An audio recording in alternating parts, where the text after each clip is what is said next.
चलते हैं श्रीमद् भागवत महापुराण। महाराज परीक्षित जी श्री सुखदेव जी महाराज का पूजन करके सुखपूर्वक जब वो आसन पर विराजमान है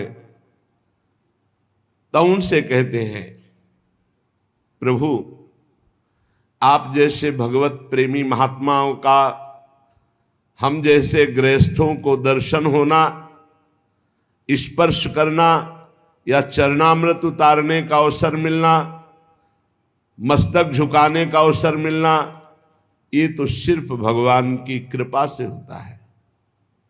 जब द्रवहि दीन दयालु राघव तो साधु संगति पाई। हरि प्रसन्न है इसलिए हे परमहंस शिरोमणि अवधूत, आपका दर्शन हुआ, आपके चरण प्रक्षालन का, आपके स्पर्श का, आप से संभाषण करने का सौभाग्य प्राप्त हुआ। और मैं अपना सौभाग्य इसलिए मानता हूं कि भगवान श्री कृष्ण के परम प्रिय महाभागवत पांडवों के वंश में उत्पन्न हुआ हो। इसलिए भगवान अपने निज जनों पर कृपा करने के लिए जो अवतरित हुए थे, जो हमारे प्रिय पूर्वज हैं, उनके दूत बने, उनके सारथी बने, उनके मित्र बने। कहां तक कहूं, श्री कृष्ण की कृपा ना होती तो आप जैसे परमहंस बिना बुलाए चलकर कैसे पधार करके हमारा, इस समय जब मैं मरने के लिए संकल्प ले चुका हूं, 7 दिन बाद मेरी मृत्यु हो जाएगी, तक्षक सर्प अवश्य काटेगा और मैं भस्म हो जाऊंगा, इस समय आपने दर्शन दिया। अन्यथा ते अव्यक्त गते दर्शनम न कथम नृणाम नितराम म्रियमाणानाम संसिद्धस्य वनीयशः अतः पृच्छामि संसिद्धिं योगिनां परमं गुरुं पुरुषस्य यत्कार्यं म्रियमाणस्य सर्वथा। इसलिए मैं हाथ जोड़कर आपसे प्रश्न करता हूं, आप योगियों के परम गुरु हैं, सिद्धि का स्वरूप क्या है और उस सिद्धि की प्राप्ति की साधना का क्या स्वरूप है? सिद्धि का स्वरूप क्या है और उस सिद्धि का साधन क्या है? जो पुरुष सर्वथा मरणासन्न है उसको क्या करना चाहिए? भगवान आप कृपा करके बताइए, मनुष्य मात्र का क्या परम कर्तव्य है और उस कर्तव्य के लिए उसे क्या श्रवण करना चाहिए, क्या जप करना चाहिए, किसका भजन करना चाहिए, क्या त्याग करना चाहिए? 2 प्रश्न किए। पहला, सिद्धि क्या है और उसका साधन क्या है? दूसरा, मरणासन्न पुरुष का जो अभी निश्चित हो चुका है मरना, उसको क्या करना चाहिए? और सब मरणासन्न है, कब मर जाए? परीक्षित जी के तो 7 दिन पक्के, अपने तो 7 मिनट भी पक्के नहीं। तो मनुष्य मात्र को क्या करना चाहिए? क्या उद्देश्य है मनुष्य जीवन का? क्या श्रवण करे, क्या जप करे, क्या स्मरण करे और क्या त्याग करे जिससे उसका परम साध्य प्राप्त हो जाए? वैसे श्री सुखदेव जी केवल उतनी देर रुकते हैं जितनी देर गाय दुही जाती है, पर भगवान की कृपा अब 7 दिन 7 रात रुकेंगे। जब महाराज परीक्षित ने ऐसा प्रश्न किया तो व्यास नंदन भगवान श्री सुखदेव जी, देखो यही परमहंसों की स्थिति है। अब बोलना तो पहले वंदना मंगलाचरण कुछ नहीं, ये सिद्धों की स्थिति। कोई मंगलाचरण नहीं श्री सुखदेव जी ने किया। आगे चलकर जब दोबारा प्रश्न करते हैं तब मंगलाचरण ही, भगवान श्री कृष्ण का स्तवन ही करते चले जा रहे हैं। इस सिद्धों की स्थिति है। कुछ स्तोत्र, मंगल भगवान का कुछ नहीं। श्री सुखदेव जी ने कहा, राजन तुम्हारा लोकहित के लिए किया हुआ यह प्रश्न बहुत ही उत्तम है, बड़ा उत्तम प्रश्न किया तुमने। पहले होना चाहिए स्तवन वंदन, जब जे ही वाक्य खुले तो पहला वंदन। यही सिद्ध परमहंसों की अवधूत जनों की स्थिति है। प्रश्न क्या सीधे उत्तर, प्रश्न की महत्ता, तुमने जगत मंगल के लिए यह प्रश्न किया, बड़ा उत्तम प्रश्न है। आत्मविद सम्मतः पुंसाम श्रोतव्यादि यह परहा। राजन, मनुष्यों के लिए तो बहुत सी बातें कहने को होती हैं, सुनने को होती हैं, स्मरण करने को होती हैं, पर आत्मज्ञानी पुरुष के लिए नहीं। जैसा आपने प्रश्न किया, बड़ा आदर करते हैं आत्मज्ञानी पुरुष ऐसे प्रश्न का, क्योंकि जो गृहस्थ हैं वो अपने काम धंधे में इतने उलझे रहते हैं कि उनको ये पता ही नहीं कि प्रतिदिन प्रति रात हमारी आयु कम हो रही है और मैं भगवत प्राप्ति के लिए आया था, उसको भूल कर लड़का बच्चा परिवार इसी के राग में फंसकर अपने जीवन को नष्ट कर रहा हूं। उनको नहीं पता है, सच्ची मानिए। असंख्यों जीव हैं, उनमें से कुछ चंद भाग्यशाली जन हैं जो भगवान का नाम जपते हैं, भगवान की चर्चा। उनमें भी किसी बिरले के हृदय में एक बात है कि मुझे भगवत प्राप्ति करनी है। ये जो गृहस्थ जन है, ये घर के काम धंधों में इतने फंसे हुए हैं कि भजन करने के लिए मनुष्य जीवन मिला, ये बातें नहीं आती। हजारों बातें, हजारों कामनाएं, हजारों संकल्प, वो उसी में डूबे रहते हैं। उनकी सारी उम्र कैसे बीतती है?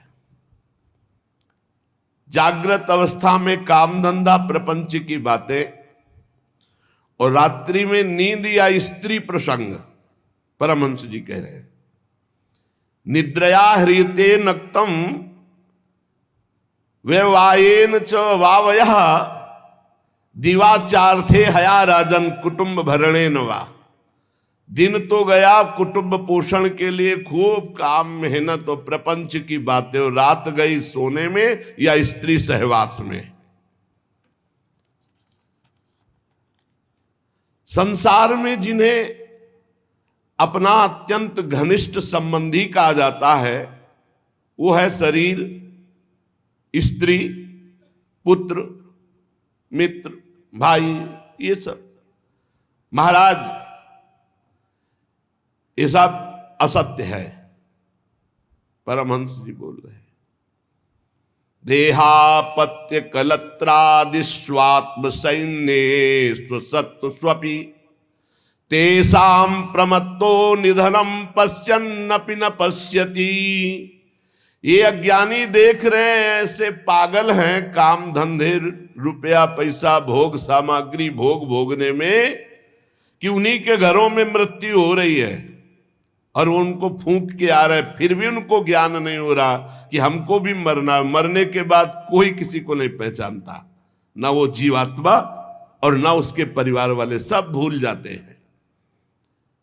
परीक्षित, तस्मात् भारत सर्वात्मा भगवान ईश्वरो हरि श्रोतव्यः कीर्तितव्यश्च स्मर्तव्यश्चेच्छता भयम्। तुमने पूछा कि किसका स्मरण करना चाहिए, किसका कीर्तन करना चाहिए, क्या सुनना चाहिए? जिसे भगवान का अभय पद परम सुख प्राप्त करना है, जहां किंचन मात्र भी दुख नहीं है, उसे चाहिए सर्वात्मा सर्वशक्तिमान भगवान श्री हरि श्री कृष्ण की लीलाओं का श्रवण करे, नाम का कीर्तन करे, नाम का जप करे और उन्हीं का स्मरण करे। भगवत प्राप्ति के लिए श्री सुखदेव जी महाराज ने साधन क्या बताया? सर्वशक्तिमान सर्वात्मा भगवान श्री कृष्ण की खूब लीला कथा सुने, खूब नाम का कीर्तन करे, नाम जप करे, स्मरण करे, सिद्धि क्या है? भगवत प्राप्ति। साधन क्या है? भगवान श्री हरि श्री कृष्ण का खूब लीला गायन, खूब लीला श्रवण, नाम कीर्तन, नाम जप, स्मरण। एतावान सांख्य योगाभ्याम स्वधर्म परिनिष्ठया जन्म लाभा परः पुंसा मनते नारायण स्मृति। मनुष्य जन्म का सबसे बड़ा लाभ क्या है? चाहे वो सांख्य योग ज्ञान से हो या भक्ति से हो या धर्मनिष्ठा से हो या कर्म योग से हो, सबका फल क्या है? अखंड भगवान की स्मृति। ये फल है। सब साधनों का फल क्या है? सब साधन कर यह फल सुंदर, प्रभु पद पंकज प्रीति निरंतर। अपने आराध्य देव का निरंतर सतत स्मरण। इसका फल क्या है? मृत्यु के समय भगवान की स्मृति और परम पद की प्राप्ति। जीवन भर साधन भजन करने का फल क्या है? भगवान का अखंड भजन। इसका फल क्या है? अंतिम समय वही अभ्यास भजन का आया और जन्म जन्म की बिगड़ी बन गई, भगवान की प्राप्ति हो गई। परीक्षित, जो निर्गुण स्वरूप में स्थित हैं, विधि निषेध की मर्यादा को लांघ चुके हैं, वो बड़े बड़े जीवन मुक्त महापुरुष भी भगवान श्री कृष्ण की लीला कथा सुनते रहते हैं, गाते रहते हैं, चिंतन करते रहते हैं। फिर विषयी पुरुषों की तो बात जाने दो, जिनका काम हो चुका है, जो निर्गुण अवस्था में स्वरूप बोध में स्थित हैं, जीवन मुक्त हैं, वो भी भगवान की लीला कथा कहते हैं, सुनते हैं। जैसे सनक सनंदन सनातन सनत कुमार जीवन मुक्त महापुरुष, एक प्रवक्ता बन गया, 3 श्रोता बन गए और हर समय हरि शरणम हरि शरणम हरि शरणम। मैं तुम्हें एक महान ग्रंथ का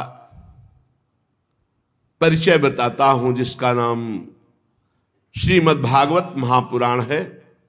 हमारे पिता श्री कृष्ण द्वैपायन भगवान व्यास देव जी ने इसकी रचना की और मुझे अध्ययन कराया। राजर्षि, वैसे तो मेरी निर्गुण स्वरूप परमात्मा में पूर्ण निष्ठा है, निराकार निर्गुण, पर बलात् भगवान श्री कृष्ण की रूप माधुरी ने मेरे हृदय में ये सगुण रूप की आसक्ति पैदा कर दी और मैंने 18,000 श्लोक अपने पिता श्री कृष्ण द्वैपायन व्यास देव जी से अध्ययन किया, कंठस्थ किया। श्री कृष्ण की रूप माधुरी ने मुझे आकर्षित कर लिया। तुम भगवान के कृपा पात्र हो और ब्रह्म ऋषियों के भी कृपा पात्र हो, संतों से तुम्हें प्रेम है, इसलिए मैं तुम्हें पुराण सुनाऊंगा। जो इस लीला कथा के प्रति थोड़ी भी श्रद्धा रखेगा, श्री सुखदेव जी के वचन, उसकी चित्तवृत्ति शुद्ध हो जाएगी और भगवान श्री कृष्ण के चरणों में अनन्य प्रेम होगा और बहुत शीघ्र वो इस माया मोह से मुक्त हो जाएगा। जो लोग इस लोक या परलोक की किसी भी भोग की इच्छा रखते हैं, उनकी समस्त कामनाएं पूर्ण हो जाएंगी ये महापुराण सुनने से। और जिनको संसार दुखमय अनुभव होने लगा है, वो मोक्ष प्राप्त करना चाहते हैं, तो इस लीला कथा सुनने के परिणाम में उसे मोक्ष की प्राप्ति होगी। जिसे लोक परलोक के भोग चाहिए उसे भोग प्राप्त होगा, जो मोक्ष चाहता है उसे मोक्ष की प्राप्ति होगी। और जो साधक योग संपन्न होना चाहता है, सिद्धियां प्राप्त करना चाहता है, उसको सिद्धियों की प्राप्ति होगी। जो ज्ञान प्राप्त करना चाहता है उसे तत्व ज्ञान प्राप्त होगा। पर सबको चाहिए कि भगवान के नाम का प्रेम से खूब कीर्तन करे, खूब जप करे। हर प्रश्न का उत्तर यही होता है। श्री सुखदेव जी महाराज कह रहे सबको चाहिए, हरेर नामानुकीर्तनम, चाहे लोक परलोक की कामना की पूर्ति, मोक्ष, भक्ति, प्रेम जो चाहिए, एतन निर्विद्यमाना मिच्छतामकुतो भयम योगिनाम नृप निर्णीतम हरिर्नामानुकीर्तनम। सबको चाहिए, क्योंकि सब सिद्धि भगवान के नाम में है। जो नाम कीर्तन करता है, नाम जप करता है, जो चाहेगा वो प्राप्त हो जाएगा। अपने कल्याण साधन की ओर से असावधान रहने वाले इन विषयी भोगी पुरुषों की लंबी आयु अनजाने में पूरी की पूरी व्यर्थ व्यतीत हो जाती है। क्या लाभ है ऐसी लंबी आयु प्राप्त करके? अरे सावधानी से ज्ञान पूर्वक घड़ी दो घड़ी बिता दिया जाए तो वही परम कल्याण का हेतु बन जाएगी। घड़ी दो घड़ी, 24 मिनट, 48 मिनट, बड़ी लंबी लंबी आयु भोगों में प्रपंच में लोग व्यतीत करके मर जाते हैं, कुछ नहीं लाभ ले पाते। और जो ज्ञानी जन सावधान है वो घड़ी दो घड़ी में अपना काम बना लेते हैं। राजर्षि खटवांग को जब पता चला कि मात्र 48 मिनट समय रह गया है हमारी मृत्यु का, बस उसी समय भगवान के नाम में चित्तवृत्ति लगा दी, सारे संसार से हटा के, तो 48 मिनट में भगवान के अभय पद को प्राप्त कर लिया।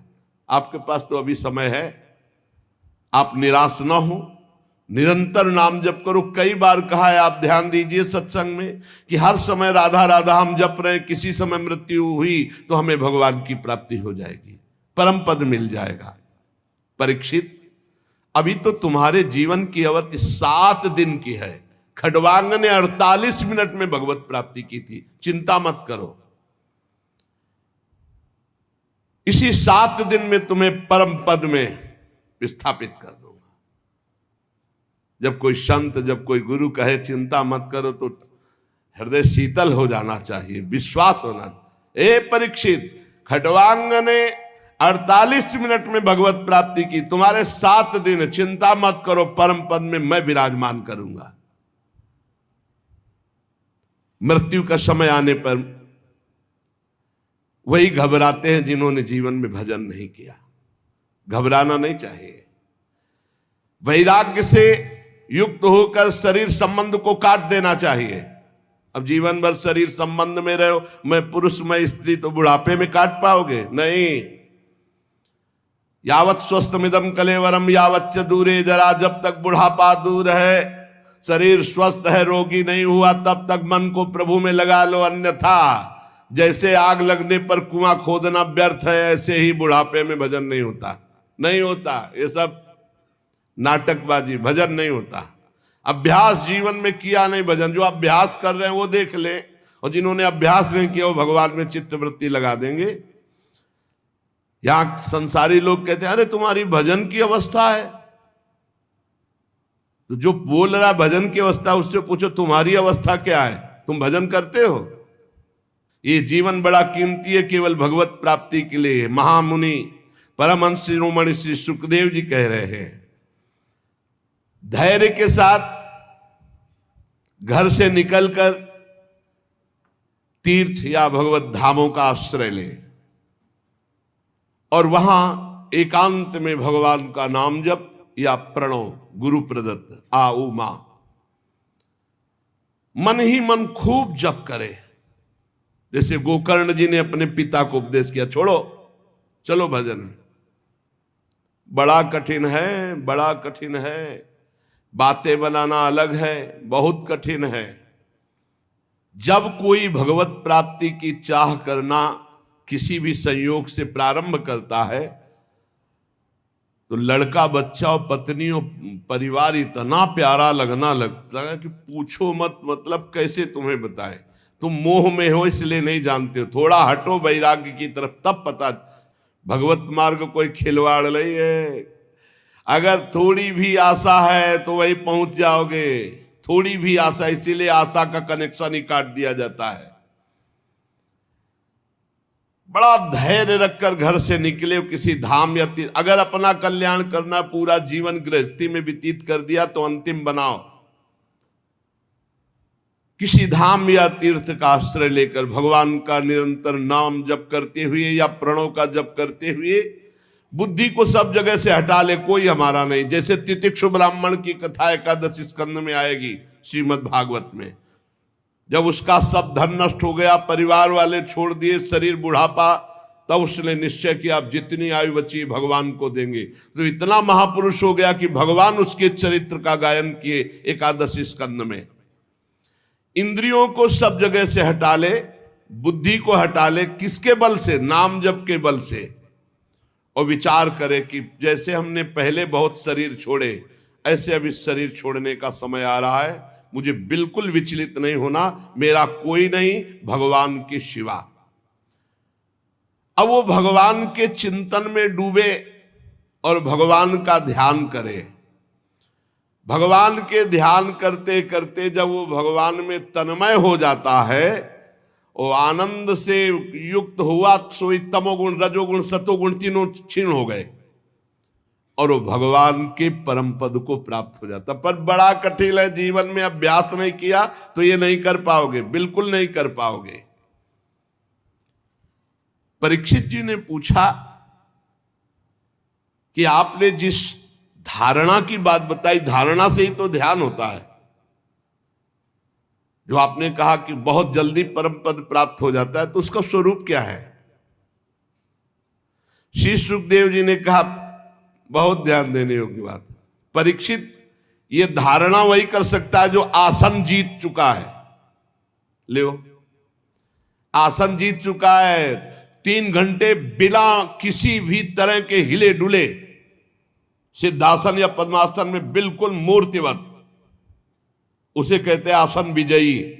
3 घंटे सिद्धासन, पद्मासन, इन्हीं को आसनों में गणना की गई है। ये सुखासन तो जनसाधारण लोगों का आसन है। शांत एकदम, नाम या मंत्र, बिल्कुल हिलना डुलना नहीं, बिल्कुल हिलना डुलना नहीं। गुरु कृपा से इनका सबका अभ्यास पूर्ण हुआ, बहुत आनंद। थोड़ी देर तो भीषण कष्ट होता है, फिर शून्याकार स्थिति होती, शून्य एकदम शरीर शांत, बस लक्ष्य में स्थिति है। पहले आसन विजयी, फिर श्वास विजयी। ये जो है श्वास ऐसे पाउडर या आटा ऐसे रख दिया जाए और उसमें धक्का ना लगे, तो उसको कहा जाता है प्राणों का संयमन कर चुका है। फिर आसक्ति विजयी, न शरीर में आसक्ति न परिवार में आसक्ति। फिर इंद्रिय विजयी, तब बुद्धि के द्वारा वो धारणा बनती भगवान के ध्यान की। आसन, श्वास, आसक्ति, इंद्रिय, मन, बुद्धि, सब पर विजय प्राप्त किए, तब भगवान के रूप का ध्यान। इसीलिए कहते हैं नाम जप करो, भगवान के आश्रित रहो, भगवत प्राप्ति हो जाएगी। हमारी बात को पकड़ लो, नाम जप करो, भगवान के आश्रित रहो। आश्रित, भरोसा दृढ़ भगवान का और नाम जप, सब ठीक हो जाएगा, सब ठीक हो जाएगा, सब ठीक हो जाएगा। ये बात पकड़ लो। ये कार्य रूप संपूर्ण विश्व जो कुछ भी था, है, होगा, ये सब का सब ये माया है नहीं, भगवान है इसमें। ये विराट भगवान का स्वरूप है। जल, अग्नि, वायु, आकाश, अहंकार, महत्त्व और प्रकृति, ये 7 आवरणों से घिरा हुआ भगवान का ब्रह्मांड शरीर है, विराट रूप। ये धारणा की जाती है भगवान के सिवा कुछ नहीं, सब भगवान है। तत्वज्ञ पुरुष धारणा के लिए वर्णन करते हैं, कैसे भगवान है सब कुछ। बोले जो भगवान का विराट रूप है, तलवे में पाताल लोक, तलवे से पाताल प्रकट हुआ। उनकी एड़ियां और पंजे रसातल लोक, गुल्फ एड़ी के ऊपर की जो जगह है उससे महातल, ये नीचे है पृथ्वी के, और पैर के पिंडे तलातल। विश्वमूर्ति भगवान के दोनों घुटने सुतल लोग, जांघें वितल, दो जांघें इसलिए वितल और अतल, पेंडु भूतल, और उनके नाभि रूप, ये जो भूतल है ये पेंडु, नाभि रूप आकाश, नाभि से आकाश, छाती से स्वर्गलोक, गले से महारलोक, मुख से जनलोक, ललाट में तपोलोक, शास्त्र सिर वाले भगवान के मस्तक पर ब्रह्मलोक विराजमान। विराट भगवान इतने बड़े हैं, उन्हीं से सारे लोग घिरे हुए हैं। जितने भी इंद्रादि देवता वो सब भुजा में, जितनी भी दिशाएं वो सब कान से, जितने भी शब्द वो सब श्रवणेंद्री से, अश्वनी कुमार नासिका के छिद्र से, गंध घ्राणेंद्री और धधकती हुई अग्नि की ज्वाला भगवान के मुख से, भगवान के नेत्र से अंतरिक्ष और नेत्र से ही सूर्य और देखने की शक्ति ये प्रकट हुई। दोनों पलके खुलना और बंद होना, इसी से सृष्टि का लय और रचना होती है, इसी से रात और दिन का विभाग प्रकट हुआ। भ्रू विलास मात्र से ये सब रचना होती है और नष्ट हो जाती है। भ्रकुटी विलास सृष्टि लय होई। भगवान के तालु से जल का प्रादुर्भाव और रस का प्रादुर्भाव हुआ, और वेदों को भगवान की श्वासों से प्रादुर्भाव, जाकी श्वास वेद श्रुति चारी। यमराज का प्रादुर्भाव भगवान की दाढ़ों से हुआ। सब प्रकार की आसक्ति दांत से प्रकट हुई, और जगन मोहिनी माया का प्रादुर्भाव मुस्कान से हुआ, और ये अनंत सृष्टि एक कटाक्ष से प्रकट हुई विराट भगवान के। ऊपर के ओठ से लज्जा, नीचे के ओठ से लोभ, छाती से धर्म, पीठ से अधर्म भगवान के प्रकट हुआ। प्रजापति जनेन्द्री से प्रकट हुए, मित्रावरुण भी वहीं से, समुद्र भगवान की कोख से, बड़े बड़े पर्वत भगवान की अस्थियों से, विराट पुरुष की नाड़ियों से नदियां, रोम से वृक्ष, जितने वृक्ष सब कुछ विराट भगवान ही बने हुए।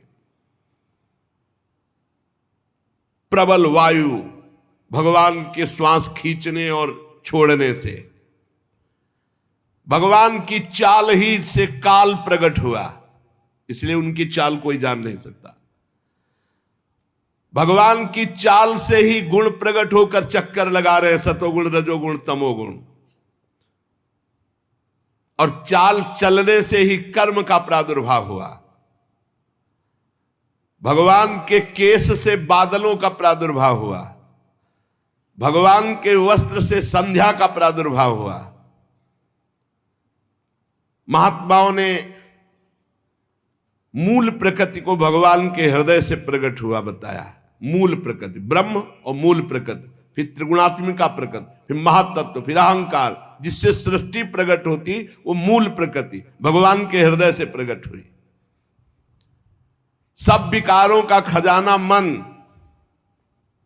सब विकारों का खजाना मन भगवान से प्रकट हुआ, उसी से चंद्रमा प्रकट हुआ। भगवान के चित्त से महातत्व का प्रादुर्भाव हुआ,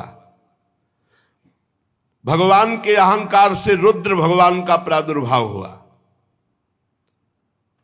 भगवान के नखों से घोड़े, खच्चर, ऊंट, हाथी, इनका प्रादुर्भाव हुआ। वन में रहने वाले मृग, पशु, जितने भी पक्षी, जितने भी, ये सब कट प्रदेश से प्रकट हुए। तरह तरह के पक्षी, उनकी अद्भुत रचना कौशल, ये सब कट प्रदेश से। भगवान की बुद्धि से स्वयंभू मनु प्रकट हुए, और मनु की संतान मनुष्य उनके निवास स्थान बने। गंधर्व विद्याधर चारण अप्सराएं षडज समस्त स्वर समस्त गीत स्मृति दैत्य ये सब भगवान के वीर से प्रकट हुए। सप्तम धातु भगवान का ये विराट स्वरूप है, सब कुछ भगवान ही बने हुए हैं। परीक्षित, मैंने तुम्हें भगवान के विराट स्वरूप का वर्णन किया। जैसे स्वप्न देखने वाला स्वप्नावस्था में अपने आप को अनेक रूपों में देखता है, पदार्थ भी वही, व्यक्ति भी वही, कुछ और नहीं, केवल वही स्वाप्निक। ऐसे ही ये सब स्वाप्निक है। विराट भगवान ने जो पैदा किया माया के द्वारा, ये सब स्वाप्निक है। इसमें सत्य केवल भगवान है। जो इसमें रम जाता है उसका अधापतन हो जाता है। इस रचना में जो रम जाता है उसका अधापतन हो जाता है, दुर्गति को प्राप्त होता है। श्री सुखदेव जी ने कहा, सुनो परीक्षित, सृष्टि के प्रारंभ में जो ब्रह्मा जी भगवान के नाभि कमल से प्रकट हुए, उन्होंने इन्हीं विराट पुरुष की धारणा की थी। तब उनको स्मृति प्राप्त हुई थी जो प्रलय काल में विलुप्त हो जाती है। उन्हीं की दृष्टि से अमोघ बुद्धि निश्चयात्मिका हो गई। तब ब्रह्मा जी ने जगत को पुनः रचा जो प्रलय के पहले था।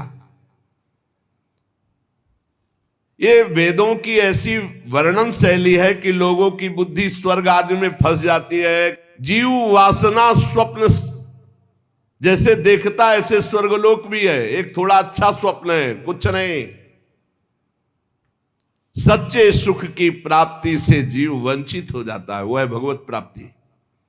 इसलिए विद्वान पुरुष को चाहिए कि जितना ये मायाकृत नाटक है, जितने से काम चल जाए उतना काम चलाओ और हर समय नाम जप करो, समय व्यर्थ मत जाने दो। ये सब माया है, मायाकृत रचना है। जितना प्रयोजन जिस वस्तु से रखोगे उतना ही बंधते चले जाओगे। अपनी बुद्धि को बचाओ, वस्तु व्यक्ति स्थान से और श्री भगवान में लगाओ। संसार के पदार्थ प्रारब्ध के अधीन हैं। चाहे जितना पढ़ लिख ले हो, अगर तुम्हारे प्रारब्ध में है कि धन मिलेगा तो मिलेगा, नहीं तो पढ़े डिग्री लिए घूमो, ना नौकरी मिलेगी ना धन मिलेगा। लेकिन भगवान का भजन कर लो तो भगवान मिल जाएंगे, प्रारब्ध के अधीन नहीं। सुख दुख प्रारब्ध के अधीन है, पक्का समझ लो। तुम्हारा प्रयत्न निष्फल होगा यदि तुम्हारे प्रारब्ध में धन नहीं है। प्रारब्ध में धन है तो प्रयास ना होने पर भी देख लो खूब धन वैभव, लेकिन प्रारब्ध में सुख और दुख होता है, भगवत प्राप्ति नहीं। इसलिए ऐसा भजन करो कि प्रारब्ध को नष्ट कर दो, सुख और दुख से परे परमानंद में निमग्न हो जाओ। ये मनुष्य शरीर इसलिए मिला है। परीक्षित, जब जमीन में सोने से काम चल सकता है तो पलंग के लिए क्यों प्रयास करें? भजन करो, काहे को? जब भुजा भगवान ने दी है उससे तकिया का काम चल जाता है तो तकिया लाने की आवश्यकता क्या है? भजन के लिए जन्म हुआ, भजन के लिए। जब अंजलि से काम चल सकता है तो बहुत से पात्र बटोरने की जरूरत क्या है? जब वृक्ष की छाल या साधारण वस्त्र पहनने से काम चल सकता है तो सब विलासिता की जरूरत क्या है? भूख लगने पर शरीर पोषण के लिए भगवान सबकी व्यवस्था किए हैं, फिर उसके प्रयास में इतना कि पूरा जीवन ही नष्ट कर देना, खान पान भोग सामग्री बस। भगवान जल वायु भोजन और पृथ्वी का आधार इस सब को फ्री दिए, सबको, चराचर जगत को। आवश्यकता की पूर्ति भगवान ने स्वयं कर दी है। चाह की पूर्ति के लिए तुम्हें भटकना पड़ेगा और सब आवश्यकता से तृप्त नहीं है, चाह में भटक रहे, सब चाह में।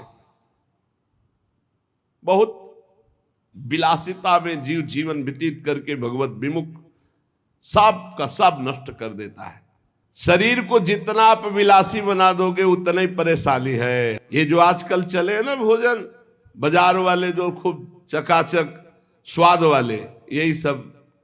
अरे दाल रोटी खाओ, प्रभु के गुण गाओ, थोड़ा व्यायाम करो, प्राणायाम करो, शरीर स्वस्थ, भगवान का चिंतन करो, खूब समाज सेवा, जो किसानी, व्यापार, नौकरी, ये सब भगवान की सेवा है। भगवान सबको वास दिए अपने हिसाब से, लेकिन जब आपकी चाहत हो गई है तो आप परेशान हो रहे हैं। अरे भगवान क्या शरणागतों की रक्षा नहीं करते? ये बुद्धिमान लोग भगवान के मार्ग में भी आकर के धन के अभिमान में घमंडी लोगों की चापलूसी क्यों करते हैं? श्री सुखदेव जी कह रहे भगवान के भक्त होकर के इन देहाभिमानी धनाभिमानी लोगों की चापलूसी क्यों करते हैं? अरे विरक्त हो गए, हृदय में भगवान को विराजमान करना है कि इन धनियों की चापलूसी करनी है। भूत भविष्य लोक 14 में भय होए हरि प्यारे, 300 व्यवहार हमारो अभिमान इनते न्यारे। पक्का बहुत बच के रहना है, सावधान हुए हो भगवान को हृदय में विराजमान करने के लिए विरक्त भगवत मार्ग के पथिक या भक्त, और चापलूसी शुरू कर दी धनियों की। ये श्री सुखदेव जी महाराज कह रहे, सुखदेव जी महाराज, धने के नशे में चूर घमंडी धनियों की चापलूसी। हृदय में विराजमान स्वतः सिद्ध भगवान की प्राप्ति के लिए जब चले तो भगवान या भगवान के प्रेमी या किंचन जन और या जे दीन प्यारे वेद पुकारे, हमारे भगवान को ले कहा गया, ऐसे दीन जनों को प्यार। धन के नशे में चूर घमंडी धनियों की चापलूसी विरक्त क्यों? श्री सुखदेव जी महाराज कह रहे हैं, इसलिए बहुत सावधान। क्या विश्वंभर भगवान पर भरोसा नहीं? जन्म मृत्यु के चक्र में डालने वाले धन और धनी और अज्ञान और अज्ञानियों का संग बिल्कुल ना करे। भरोसो दृढ़ इन चरणन के रू। अरे कुबेर जैसे जिनके सेवक हैं, अनंत महिमामयी लक्ष्मी जी जिनकी दासी हैं, उन भगवान के दास होकर किसी से आस कहावे मोर दासा करे तो छनरन के आशा, तो कहां रहा विश्वासा। रुपया पैसा बढ़ जाना, भोग विलासिता में रत होना, ये कोई महानता का लक्षण है क्या? महानता का लक्षण है चित्तवृत्ति को भगवान के चिंतन में समस्त दोषों का नाश करके, ये महानता का लक्षण है। मैयावेशित चेतसाम, मेरे में आविष्ट चित्त वाला। मैयावेशित चेतसाम, जो भगवान में चित्त को अर्पित कर दिया वही महान। मत चित्ता दुर्गान मत प्रसादात तरिष्यति, जो मेरे में चित्त को लगा देता है। बहुत कठिन है भोग विलासिता का त्याग करना। मत प्रसादात तरिष्यति, मेरे कृपा से वो पार हो जाता है। पशुओं की बात अलग रही परीक्षित, मनुष्यों में भला ऐसा कौन है जो इस संसार वैतरणी नदी से बिना भगवान के पार हो जाए? कौन है ऐसा? इसलिए मंगल में भगवान का चिंतन करो, असत विषय भोगों से अपने आप को भटकने से बचा लो। परीक्षित, कोई कोई साधक अपने शरीर के भीतर हृदयाकाश में विराजमान भगवान के प्रादेश मात्र स्वरूप की धारणा करते कि मेरे हृदय में भगवान विराजमान है, और हृदय में भगवान का ध्यान करते हैं। एकाग्र चित्त से जब खूब नाम जप किया जाता है तो ध्यान की योग्यता प्राप्त होने लगती है। यह हम आपको हृदय की बात कहते हैं। किसी और साधन से ध्यान पक्का नहीं होता, नाम से होता है। जितना नाम जप करोगे उतने रूप प्रकाशित होता चला जाएगा। देखी रूप नाम आधीना। उपासक को दिखाई देने लगता है बड़ा प्रसन्न मुख है श्री भगवान का, कमल के समान विशाल कोमल नेत्र है, कदम्ब के पुष्प की केसर के समान पीला वस्त्र धारण किए हुए हैं, भुजाओं में श्रेष्ठ रत्नों से जड़े हुए स्वर्ण के बाजूबंद शोभायमान है। सिर पर बड़ा ही सुंदर मोर मुकुट, कानों में कुंडल, बहुमूल्य रत्न जगमगा रहे हैं मुकुट में। श्री चरण कमल योगेश्वरों के खिले हुए हृदय कमल की कर्णिका पर विराजमान होने वाले अत्यंत सुकोमल श्याम रंग के प्रभु के हृदय में श्रीवत्स का चिन्ह है। गले में कौस्तुभ मणि, वक्षास्थल में कभी ना कुम्हलाने वाली पुष्पों की माला, कमर में करधनी, अंगुलियों में बहुमूल्य अंगूठी, श्री चरणों में नूपुर, हाथों में कंगन और घुंघराली लटे, बहुत ही सुंदर मन हरण करने वाली चिकनी निर्मल घुंघराली श्याम वर्ण की। मुख कमल मंद मंद मुस्कुरा रहा है। लीलापूर्ण उन्मुक्त हास्य और अपने भक्त की तरफ मंद मुस्कान चितवन से देख रहे हैं, अनुग्रह की वर्षा करते हुए।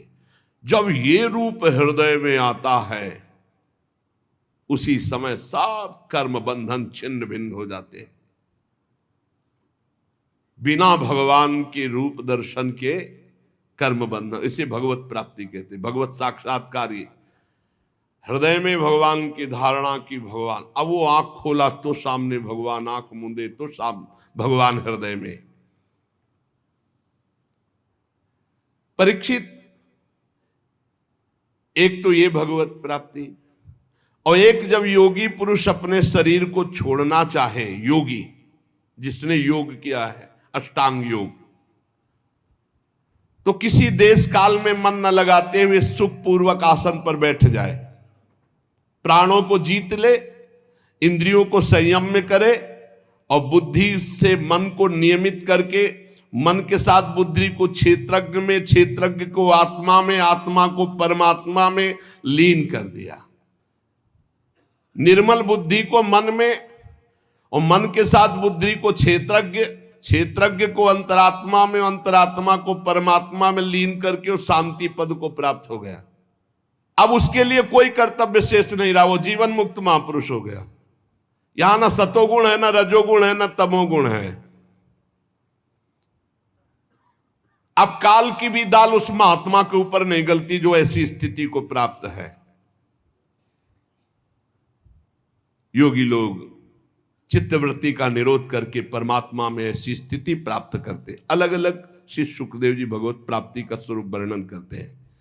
यही परम पद है।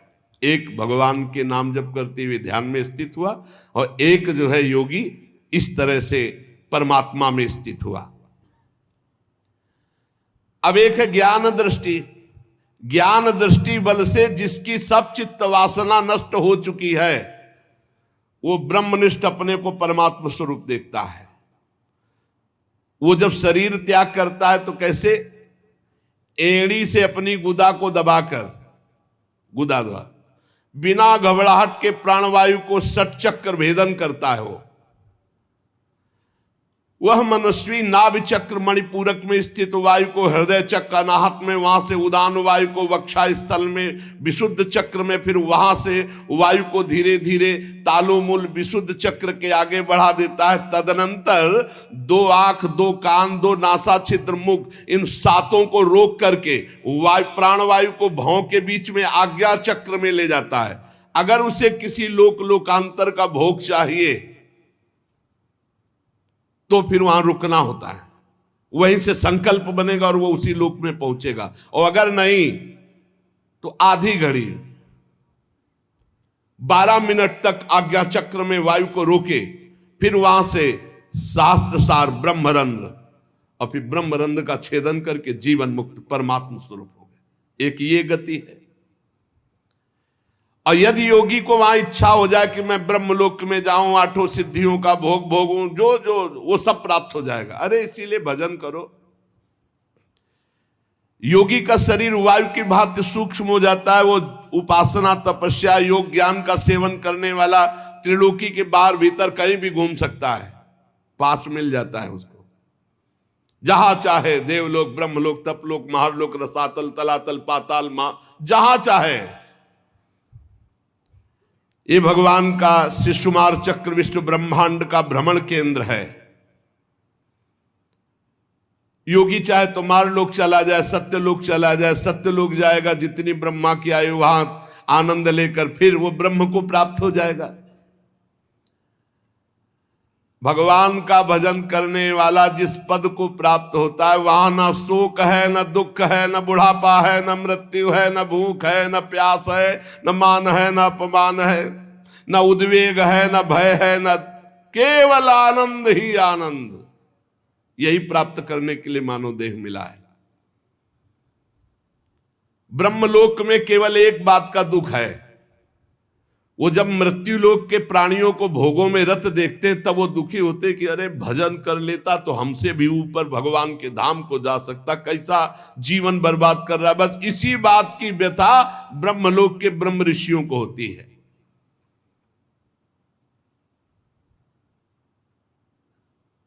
जो ज्योतिर्मय भगवान के स्वरूप को प्राप्त करता है, घ्राणेन्द्रिय को गंध तन्मात्रा में, रसना को रस तन्मात्रा में, नेत्र को रूप तन्मात्रा में, त्वचा को स्पर्श तन, श्रोत्र को शब्द तन्मात्रा में, कर्मेंद्रिय को अपनी अपनी क्रिया शक्ति में अपने अपने सूक्ष्म स्वरूपों को प्राप्त करा देता है। पंचभूतों को स्थूल सूक्ष्म आवरणों को पार करके अहंकार में प्रवेश करता है। सूक्ष्म भूतों को तामस अहंकार में, इंद्रियों को राजस अहंकार में, मन और इंद्रियों को अधिष्ठात्र देवताओं को सात्विक अहंकार में, इसके बाद अहंकार के सहित लय रूप गति के द्वारा महातत्व में, और महातत्व प्रकृति रूप आवरण में, और प्रकृति रूप ब्रह्म में। अब वो ब्रह्म प्राप्त। ये सब योगियों की गति। बड़ा कठिन है ब्रह्म प्राप्ति, वो बड़ा सरल है। राधा राधा राधा मान लो। इसीलिए हम बार बार कहा करते हैं कि हम इसे अंधविश्वास में नहीं बोल रहे, बहुत सोच समझ के, बहुत जीवन यात्रा करके बोल रहे हैं। नाम जप करो, भगवान के आश्रित रहो, सारे कर्म भगवान को समर्पित कर दो, भगवत प्राप्ति हो जाएगी। नहीं, देखो कितनी कठिन है। जो तुम समझ नहीं सकते वो करना होता है, तब वो परमाणु यहाँ फोड़ करके, एक की ब्रह्मरंध्र फोड़ करके हो रही। सुना था? कुछ नहीं पता, बस राधा राधा जपो और जो कर्म हो भगवान को अर्पित करो। वो आनंद स्वरूप परमात्मा को प्राप्त होता है। कितनी नाम की महिमा है। पुत्र के बहाने नारायण बुलाया तो कौनो चक्र नहीं तोड़ना पड़ा और संसार चक्र टूट गया, भगवान की प्राप्ति हो गई। इसीलिए आनंदित रहो, वृंदावन धाम मिल गया भगवान। कितना कठिन। इसीलिए धूप की गर्मी तब तुम्हें छाया समझ में आएगी कि भगवत प्राप्ति है क्या। संसार चक्र में पड़े हुए मनुष्य के लिए बहुत सरल भगवत प्राप्ति। भगवान श्री कृष्ण की लीला कथा गायन, नाम जप, उनकी सेवा, जिससे अनन्य भक्ति हो जाए तो बहुत सरलता पूर्वक भगवत प्राप्ति हो जाए। भगवान ब्रह्मा अपनी पवित्र बुद्धि से 3 बार समस्त वेद शास्त्रों का अनुशीलन किया, फिर यही निकाला कि सबसे सरल उपाय है भगवान का नाम जप करते हुए, भगवान की लीला कथा सुनते हुए भगवान की सेवा की जाए श्री कृष्ण चंद्रजू की, तो सर्वश्रेष्ठ परम पद सहज में मिल जाए। भगवान ब्रह्म कार्त्स्नेन तिरन्वीक्ष मनीषया तध्यवस्यत् कूटस्थो रतिरात्मन यतो भवेत्। भगवान सर्वभूतेषु लक्षितः स्वात्मना हरिः। हमारी आत्मा है, कोई और नहीं, चराचर जगत की आत्मा है। इसलिए परीक्षित सब मनुष्यों को चाहिए कि सब समय तस्मात् सर्वात्मना राजन हरिः सर्वत्र सर्वदा श्रोतव्यः कीर्तितव्यश्च स्मर्तव्यो भगवान नृणाम। सब मनुष्यों को चाहिए कि भगवान श्री कृष्ण चंद्रजू की, बार बार कह रहे, श्रोतव्या, उनकी कथा सुनो, उनका नाम कीर्तन सुनो। कीर्तितव्यश्च, उनकी कथा करो, उनका नाम कीर्तन करो, नाम जप करो। स्मृतव्यो, उनका स्मरण करो। यही तुम्हें भगवत प्राप्ति करा देगा। भगवान के संत जन बड़े उदार हैं, जो भगवान की लीला अमृत का कथामृत का पान कराने के लिए अहेतुकी भाव से दान करते। खूब कानों के दोनों में भर भर कर ये भगवत लीलामृत पान करो, इससे तुम्हारे हृदय का विषैला विष उतर जाएगा, शुद्ध हो जाएगा और तुम्हें इसी जन्म में भगवत प्राप्ति हो जाएगी। परीक्षित, तुमने जो मुझसे पूछा था कि मरते समय बुद्धिमान मनुष्य को क्या करना चाहिए, तो तुम्हें उत्तर दे दिया। सद्यो मुक्ति, क्रम मुक्ति, भगवत भाव से भगवत प्राप्ति। और देखो, अगर भगवत प्राप्ति ना करना चाहे और कोई इच्छा करना चाहे तो मैं उपाय बताता हूं। जिसे ब्रह्म तेज का भाव हो कि मुझे ब्रह्म तेज मिले, तो बृहस्पति जी की आराधना करे। जिसे इंद्रियों की विशेष शक्ति की कामना हो, वो इंद्र देवता की आराधना करे। जिसे पुत्र प्राप्ति की चाह हो कि हमारे लड़का हो जाए, तो प्रजापतियों की उपासना करे। जिसे लक्ष्मी की चाह हो, वो महामाया आद्या शक्ति देवी की आराधना करे। जिसे तेज चाहिए कि जो मैं बोलूं, जो मैं कहूं वैसे सब माने, तो अग्निदेव की आराधना करे। धन चाहिए तो वसुओं की, प्रभाव और वीरता चाहिए तो भगवान शंकर की, रुद्र की। अन्न चाहिए तो अदिति की, स्वर्ग चाहिए तो देवताओं की, राज्य की अभिलाषा हो तो विश्वदेवों की, समाज को अपने अनुकूल बनाना हो तो साध्य देवताओं की आराधना करे। आयु बढ़ानी हो तो अश्वनी कुमारों की आराधना करे। पुष्टता बल की इच्छा हो तो लोकमाता पृथ्वी की और देव आकाश का सेवन करे, आराधना करे। सुंदरता चाहिए तो गंधर्वों की आराधना करे। पत्नी चाहिए तो उर्वशी की आराधना करे। स्वामित्व चाहिए तो ब्रह्मा की आराधना करे। यश चाहिए तो यज्ञ पुरुष की आराधना करे। रुपया पैसा खजाना चाहिए तो वरुण देव की आराधना करे। और विशुद्ध विद्या चाहिए तो आद्य गुरु भगवान शंकर की आराधना करे। पति पत्नी में सदैव प्रेम बना रहे, इसके लिए पार्वती जी की आराधना करे। धर्म उपार्जन के लिए भगवान विष्णु की आराधना करे। वंश परंपरा चलती रहे, इसके लिए पितरों की आराधना करे। हमारा वंश सुरक्षित रहे, इसके लिए यक्षों की आराधना करे। बलवान वंशज हो, इसलिए मरुदगरुण की आराधना करे।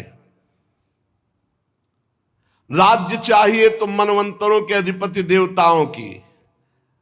किसी को अगर नुकसान पहुंचाना है, अविचार, तो नैऋत्य की।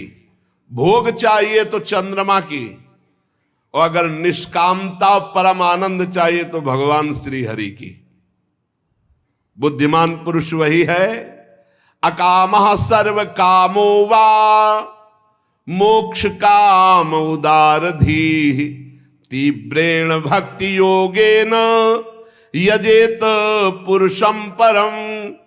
चाहे निष्काम हो या सकाम, चाहे मोक्ष चाहो, चाहे भोग चाहो, चाहे भक्ति चाहो, जो तुम्हें चाहना हो, भगवान श्री कृष्ण के चरणों की आराधना करो, सब प्राप्त हो जाएगा। जितने उपासक हैं उनका सबसे बड़ा हित इसी में है कि इस जन्म में ऐसा अभ्यास कर लो कि तुम्हारा भगवत स्मरण न छूटे, बस जो चाहोगे प्राप्त हो जाएगा। तो ऐसे ही पुरुषों का संग करो जो भगवान के प्रेमी जन हैं। जहां भगवान की लीला कथाएं ही गाई जाती हैं, ऐसे संतों का सत्संग सुनो।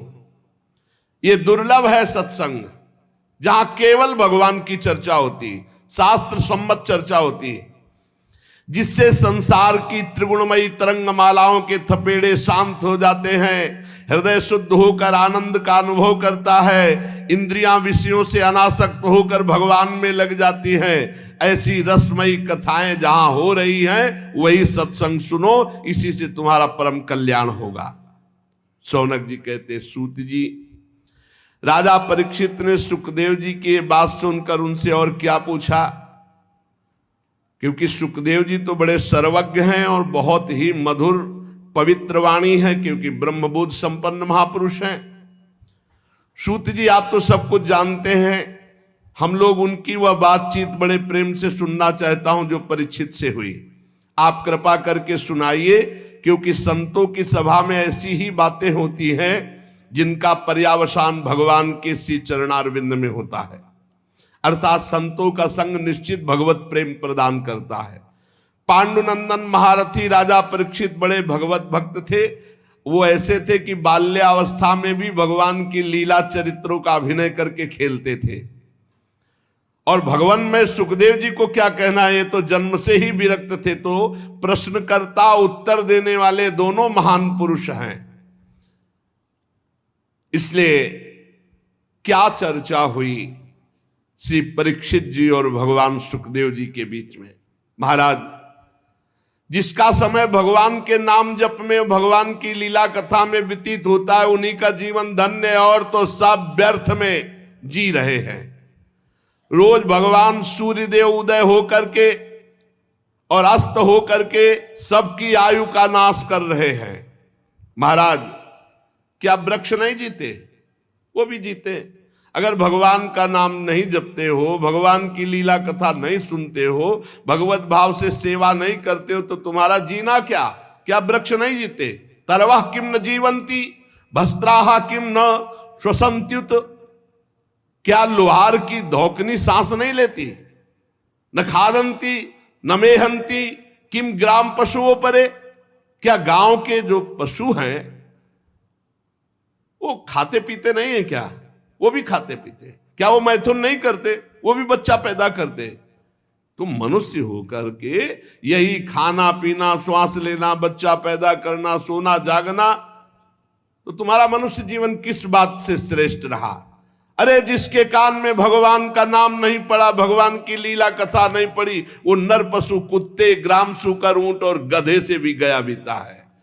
स्विडवरा होष्ट खरई संस्तुतः पुरुषः पशु नयत कर्ण पथोपेतु जातु नाम गदाग्रजः बिले बतो रुक्रम विक्रमान्ये न शृण्वतः कर्ण पुटे नरस्य जिह्वा सती दार्दुरिके वसूत न चोपगाय तिरुगाय गाथा। आहा, जिसके कान में भगवान का नाम नहीं पड़ा, भगवान की लीला कथा नहीं पड़ी, वो मनुष्य पशु, कुत्ते, ग्राम सूकर, ऊंट और गधे से भी गया बीता है। श्री सुखदेव जी महाराज महामहिम परीक्षित जी महाराज जी के जो प्रश्नों का उत्तर दे रहे, वो सुनने की इच्छा से शौनक जी महाराज ये बात कह रहे। सूत जी, जो मनुष्य भगवान श्री कृष्ण की कथा कभी नहीं सुनता, उसके कान बिल के समान है। कान का महत्व है भगवान का नाम सुनना, भगवान की चर्चा सुनना। जिन हरि कथा सुनी नहीं काना, श्रवण रंध अहि भवन समाना। वो बिल के समान है जिसमें सांप रहता है, वो बिल। श्रवण रंध अहि भवन समाना, जिन छेदों में सांप आदि रहते हो छेद मात्र हैं, जिनमें भगवान का नाम, भगवान की चर्चा नहीं गई। और जो जीव भगवान की लीला कथा का गायन नहीं करती, जिह्वा सती दादुर्य के वर, मेढक की जबान के समान है। जो नहीं करही राम गुण गाना, जीह सुदादुर जीह समाना। जिह्वा सती दादुर्य केवल, जिसकी जबान भगवान की चर्चा नहीं करती, भगवान का नाम नहीं लेती, वो टर टर दिन भर बात करते रहते, मेढक की तरह बेकार है। और जो सिर कभी भगवान श्री कृष्ण के चरणों में और संतों के चरणों में नहीं झुकता, वो व्यर्थ है। ते सिर कटु तुमरी समतूला, जे न नमत हरि गुरु पद मूला। जो भगवान के चरणों में, संतों के चरणों में, गुरुदेव के चरणों में सर नहीं झुकता, कड़वी लौकी के समान व्यर्थ है। वो रेशमी वस्त्र और सुसज्जित मुकुट धारण करने में भी वो बोझा मात्र है। जो हाथ भगवान की सेवा पूजा नहीं करते, वो सोने के कंगन से भूषित होने पर भी मुर्दे के हाथ है। हाथों की महत्ता भगवान की सेवा, समाज की सेवा, माता पिता की सेवा, संत गुरु की सेवा, पशु पक्षी की सेवा। जो आंखें भगवान का, श्री विग्रह का दर्शन नहीं करती, संतों के दर्शन नहीं करती, वो जैसे मोर के पंख में आंख बनी हुई है, व्यर्थ ऐसे ही है। नयनन संत दरस नहीं देखा, लोचन मोर पंख सम लेखा। जिनके नेत्र भगवान का श्री विग्रह और संत जन, गुरुजनों के दर्शन नहीं करते, बेकार के चिन्ह मात्र वो नेत्र हैं। जो मनुष्य अपने पैरों में चलने की शक्ति रखकर धाम की परिक्रमा नहीं करता, भगवान की लीला स्थलियों का भ्रमण नहीं करता, वो बेकार के पैर हैं, उन पैरों का कोई महत्व नहीं। जिस मनुष्य ने भगवत प्रेमी संतों के चरणों की धूल कभी सिर पर नहीं धारण की, भगवान की भक्ति नहीं हृदय में आई, तो जीता मुर्दे के समान है। आहा, जीता हुआ मुर्दा कौन है? जिसके हृदय में भगवान की भक्ति नहीं। जिन हरि भगति हृदय नहीं आनी, जीवित सौ समान ते प्राणी। जिस मनुष्य ने भगवान के चरणों में चढ़ी हुई तुलसी की गंध नहीं सूंघी, सराहना नहीं कि आहा हो भाग्य, आज हमें भगवत प्रसादी तुलसी जी मिली, आज भगवत प्रसादी माला मिली, आज भगवत प्रसाद पाने को मिला, उसका जीवन व्यर्थ है। सूत जी, वो हृदय नहीं लोहा है जिसमें भगवान के प्रति प्रीति नहीं, भगवान के नामों के प्रति प्रीति नहीं, भगवान की लीला कथा के प्रति प्रीति नहीं, वो जीवन व्यर्थ है। इसलिए भगवान के परम भक्त आत्मविद्या विशारद भगवान श्री सुखदेव जी ने परीक्षित जी के सुंदर प्रश्न करने पर बड़ा सुंदर उत्तर दिया होगा, हम सब सुनना चाहते हैं। सूत जी कहते हैं, श्री सुखदेव जी महाराज भगवत तत्व प्राप्त महापुरुष हैं और उत्तरानंदन राजा परीक्षित गर्भ में ही भगवत साक्षात्कार किए हुए दोनों महापुरुष हैं। शरीर, पत्नी, पुत्र, महल, पशु, धन, भाई, बंधु, निष्कंटक राज्य, सब का सब एक क्षण में त्याग दिया, सबकी ममता, और ममता त्याग कर गंगा किनारे भगवान की प्राप्ति के लिए एक क्षण में सब कुछ त्याग दिया। शौनकादि ऋषियों, महामनस्वी परीक्षित ने अपनी मृत्यु का निश्चित समय जान लिया था, इसलिए उन्होंने धर्म, अर्थ और काम तीन का त्याग कर दिया और संन्यास ले लिया। भगवान श्री कृष्ण में सुदृढ़ आत्मभाव प्राप्त हो, इसलिए भगवान श्री कृष्ण की महिमा सुनने के लिए श्री सुखदेव जी से यही प्रश्न किया जो आप लोग मुझसे पूछ रहे हैं। परीक्षित जी ने पूछा, भगवत स्वरूप मुनिवर, आप परम पवित्र और सर्वज्ञ हैं, आपने जो कुछ कहा वो सत्य एवं उचित है। आप ज्यों ज्यों भगवान की महिमा सुनाते जा रहे हैं, त्यों त्यों मेरे हृदय में अज्ञान का पर्दा फटता जा रहा है। मैं आपसे जानना चाहता हूं कि भगवान ने सृष्टि कैसे की। बड़ा सुंदर, सबकी जानकारी के लिए बहुत आवश्यक है। लोग प्राय प्रश्न करते रहते हैं, क्या भगवान ने कैसे सृष्टि बनाई, क्या? ये परमहंस श्री सुखदेव जी उत्तर देंगे। प्रश्न किया कि भगवान इस संसार की सृष्टि कैसे करते हैं। इस संसार की रचना तो इतनी रहस्यमयी है कि ब्रह्मादि समर्थ लोकपाल भी समझने में भूल कर बैठते हैं।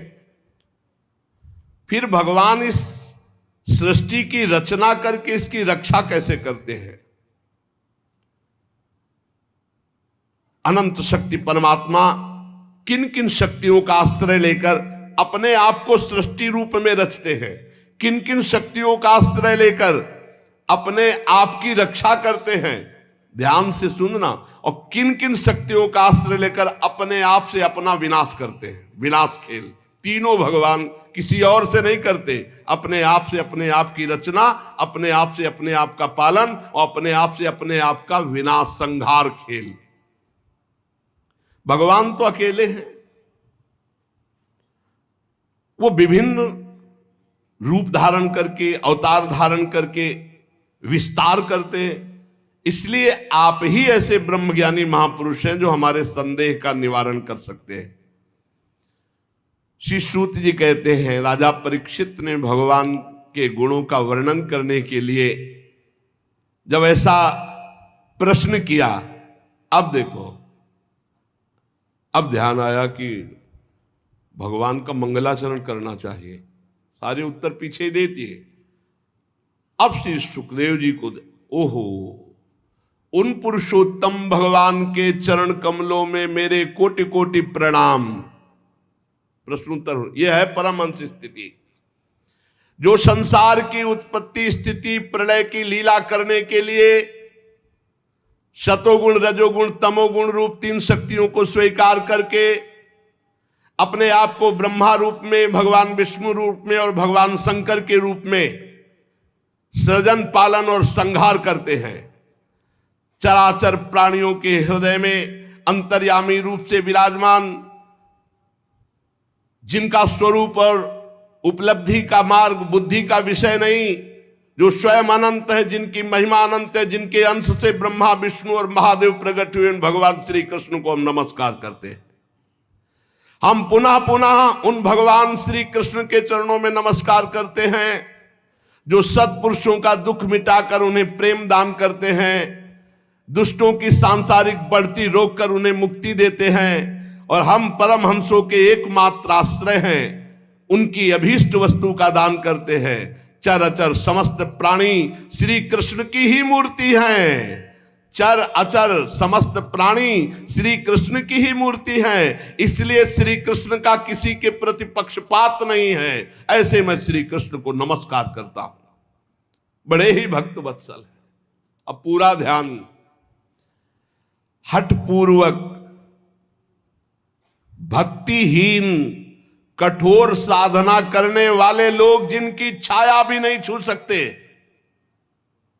हठपूर्वक कठोर साधना भक्ति विहीन जीवन, तो जिनकी छाया भी नहीं छू सकते, अरे जिनके समान कोई नहीं है, फिर उनसे बढ़कर कैसे हो सकता है।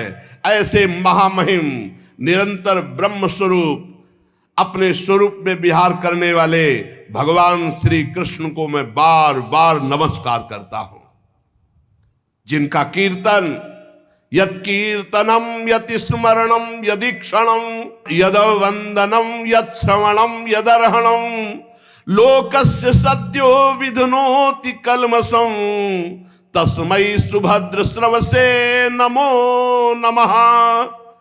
जिनका कीर्तन, जिनका स्मरण, जिनका दर्शन, वंदन, श्रवण और पूजन तत्काल पापों को नष्ट करके भगवत प्राप्ति करा देता है, उन पुण्य कीर्ति भगवान श्री कृष्ण को बार बार नमस्कार है। विवेकी पुरुष जिनके चरण कमलों की शरण लेकर हृदय से लोक परलोक की आसक्ति का त्याग कर देते हैं, बिना किसी परिश्रम के भगवत पद प्राप्त करते हैं, उन मंगलमय कीर्ति वाले भगवान श्री कृष्ण को अनेकों बार नमस्कार है, नमस्कार है। बड़े बड़े तपस्वी, दानी, यशस्वी, मनस्वी, सदाचारी, मंत्रवेत्ता जब तक अपनी साधनाओं को तथा अपने आप को भगवान के चरणों में समर्पित नहीं कर देते, तब तक उन्हें भगवत प्राप्ति नहीं होती है। ध्यान दीजिए, बड़े बड़े तपस्वी, दानी, यशस्वी, मनस्वी, सदाचारी, मंत्रवेत्ता जब तक अपनी साधनाओं को और अपने आप को भगवान के चरणों में समर्पित नहीं कर देते, तब तक भगवत प्राप्ति नहीं होती है। जिनके प्रति आत्मसमर्पण की ऐसी महिमा है, उन कल्याणमयी कीर्ति वाले भगवान श्री कृष्ण को मैं बार बार नमस्कार करता हूं। किरात, हूण, आंध्र, पुलिंद, पुलकस, अभीर, कंक, यवन, खसादी जो जातियां हैं और भी दूसरे पापी लोग हैं जो भगवान की शरण में हो जाते हैं, भगवान उन्हें परम पवित्र कर देते हैं। ऐसे सर्वशक्तिमान भगवान श्री कृष्ण को मैं बार बार नमस्कार करता हूं। वे ही भगवान ज्ञानियों की आत्मा हैं, योगियों के परमात्मा हैं, भक्तों के भगवान हैं, कर्मकांडियों के लिए वेद मूर्ति हैं, धार्मिकों के लिए धर्म मूर्ति हैं, तपस्वियों के लिए तपः स्वरूप हैं। ब्रह्मा शंकर आदि बड़े बड़े देवता अपने शुद्ध हृदय से उनके स्वरूप का चिंतन करते हैं और आश्चर्यचकित होकर देखते हैं वो भगवान श्री कृष्ण मुझ पर अपना अनुग्रह प्रसाद की वर्षा करें। जो समस्त संपत्तियों के स्वामिनी जो लक्ष्मी देवी हैं, उनके जो स्वामी हैं, समस्त यज्ञों के भोक्ता हैं, सबके फलदाता हैं, प्रजा के रक्षक हैं, सबके अंतर्यामी हैं, समस्त लोकों के पालन करता है, पृथ्वी देवी के स्वामी हैं, वही यदुवंश में प्रकट होकर के अंधक वृष्ण एवं यदुवंश के लोगों की रक्षा की, उन लोगों के एकमात्र आश्रय रहे वे भक्तवत्सल भगवान श्री कृष्ण जो संतों के सर्वस्व हैं। मुझ पर प्रसन्न हो, मैं उन्हें नमस्कार करता हूं। विद्वान पुरुष जिनके चरण कमलों के चिंतन रूपी समाधि से शुद्ध हुई बुद्धि के द्वारा आत्म तत्व का साक्षात्कार करते हैं, उनके दर्शन करते हैं, अपनी अपनी मति रुचि के अनुसार उनके स्वरूप का वर्णन करते हैं, पर पार आज तक कोई नहीं पाया। वे प्रेम और मुक्ति को लुटाने वाले भगवान श्री कृष्ण हम पर प्रसन्न हो, मैं उन्हें नमस्कार करता हूं। जिन्होंने सृष्टि के समय ब्रह्मा के हृदय में पूर्व कल्प की स्मृति जागृत की, ज्ञान के अधिष्ठात्री देवी को प्रेरित किया, अपने अंगों के सहित वेद के रूप में उनके मुख से प्रकट हुई, वे ज्ञान के मूल कारण भगवान श्री कृष्ण मुझ पर कृपा करें और मेरे हृदय में प्रकट हो। भगवान ही पंच महाभूत बने, भगवान ही शरीर का निर्माण किया और भगवान ही जीव रूप से इसमें शयन कर रहे। गजब की बात, पकड़ ले तो पकड़ ले।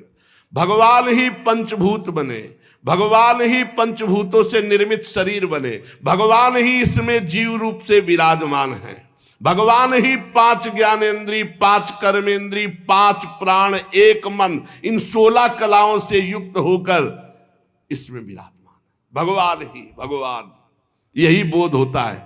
सर्वभूतमय भगवान मेरी वाणी को अपने गुणों से अलंकृत कर दे। संत पुरुष जिनके मुख कमल से मकरंद से समान झरती हुई ज्ञानमयी सुधा का पान करते हैं, वासुदेव अवतार सर्वज्ञ भगवान श्री कृष्ण द्वैपायन व्यास देव जी के चरणों में मेरा बारंबार नमस्कार। ये मंगल श्री सुखदेव जी ने किया। बीच में यही है परमहंसों की स्थिति। सबसे पहले प्रश्न का उत्तर दिया, फिर आराध्य देव भगवान श्री कृष्ण की वंदना, फिर गुरु श्री कृष्ण द्वैपायन भगवान व्यास देव जी जिन्होंने भागवत की रचना करके उपदेश किया, उनको नमस्कार किया। परीक्षित सुनो, वेद गर्भ स्वयंभू भगवान ब्रह्मा से नारद जी ने यही प्रश्न किया था कि आपने सृष्टि कैसे प्रकट की, जिसका स्वयं भगवान नारायण ने उन्हें उपदेश किया था, वही मैं तुमसे कह रहा हूं। ध्यान से सुनो। नारद जी ने जो प्रश्न किया और भगवान ने जो उत्तर दिया वो आगे चर्चा करेंगे। श्री राधा वल्लभ लाल की।